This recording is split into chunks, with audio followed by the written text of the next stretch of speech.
Bonjour à tous, on se retrouve pour un nouveau duel. Ça faisait longtemps qu'on n'avait pas eu de duel. Léo s'ennuie un petit peu à l'idée de ne pas m'affronter. Bonjour Léo. Bonjour Maxime. C'est l'Arc de Triomphe ce dimanche, le Qatar Prix de l'Arc de Triomphe, départ de la course à 16h05. Et on va vous proposer nos sélections, on va dire nos préférés pour ce quintet-là et aussi pour la plus belle course du monde. C'est parti.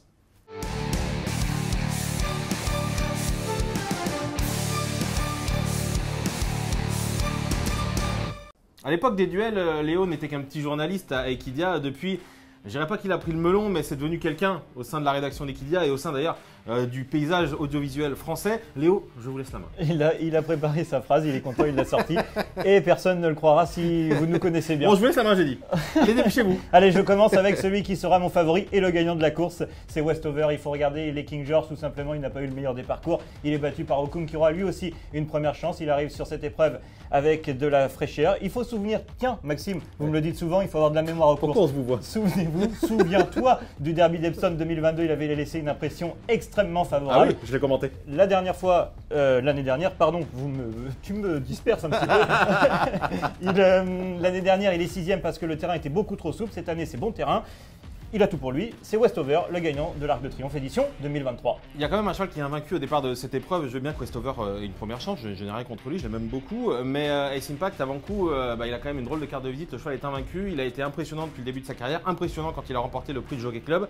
Impressionnant lors de sa rentrée dans le prix Guillaume Ça fait Dornano, beaucoup d'impressionnant. à Deauville. Mais je pense qu'il va l'être une nouvelle fois ce dimanche parce que tout est réuni.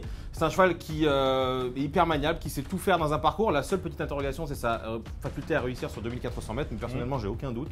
Jean-Claude Rouget est très confiant. Oui. Donc si Jean-Claude Rouget est très confiant, Maxime Bourrat est très confiant. Donc Ace Impact, pour moi, c'est le favori de la course. C'est pas que pour moi d'ailleurs, c'est pour la France entière, pour le monde entier même.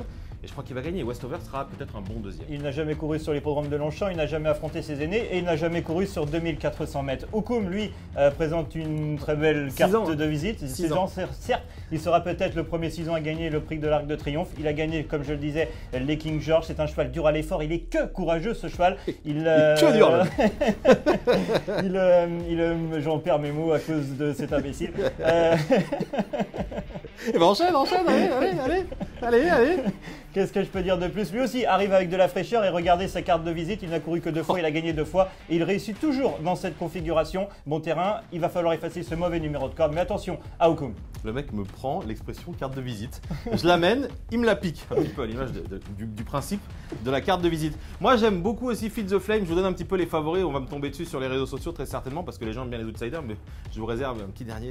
On en parlera dans quelques instants. Feed the Flame, le gagnant du Grand Prix de Paris. Ce jour-là, il prouvait tout simplement qu'il était taillé depuis le début de sa carrière. On pense et on le sait. Ça se voit physiquement, ça se voit dans sa façon d'être. Et Pascal Barry, il se trompe très rarement. C'est un cheval taillé pour réussir sur 2400 mètres. Il l'a fait en gagnant le Grand Prix de Paris. Dernièrement, je ne sais pas s'il est retombé dans ses travers, mais c'est un cheval qui peut perdre du temps en s'élançant. Alors il ne faudra pas en perdre dans l'Arc de Triomphe parce que c'est une course où ça va barder et un mètre est un mètre.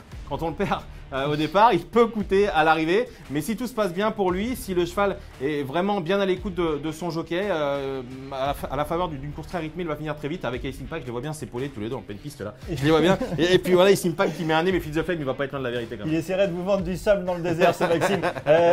On parle du Qatar Prignel. Par qui il est battu? Son Feed the Flame, il est battu par Fantastic Moon qui a été. C'est pas que le mien.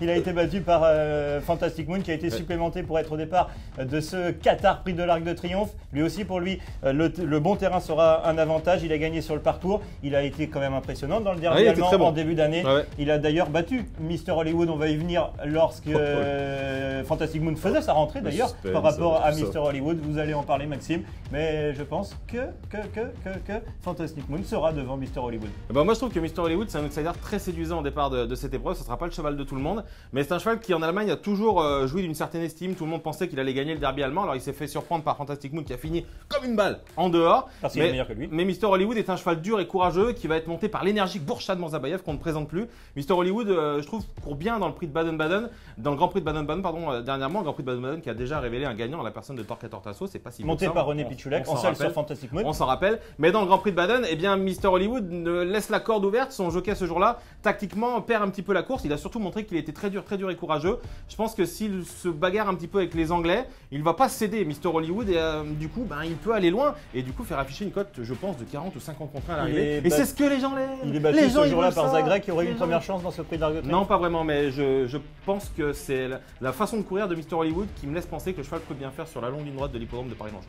Vous l'aurez compris, cette course divise, 3 chevaux pour Maxime, 3 chevaux pour moi. Il y a forcément la vérité dans ce duel, j'espère en tout cas. Ah, sinon on aura tombé tous les favoris. Et on ira chercher notre solde de tout compte. On va peut-être pas le dire celle-là. Merci à tous de nous avoir suivis. À très bientôt pour un nouveau duel, parce que maintenant les duels, c'est que pour les grands rendez-vous. Et Léo est toujours là pour les grands rendez-vous. À bientôt pour le Prix d'Amérique et pour le Grand Steeplechase de Paris 2024.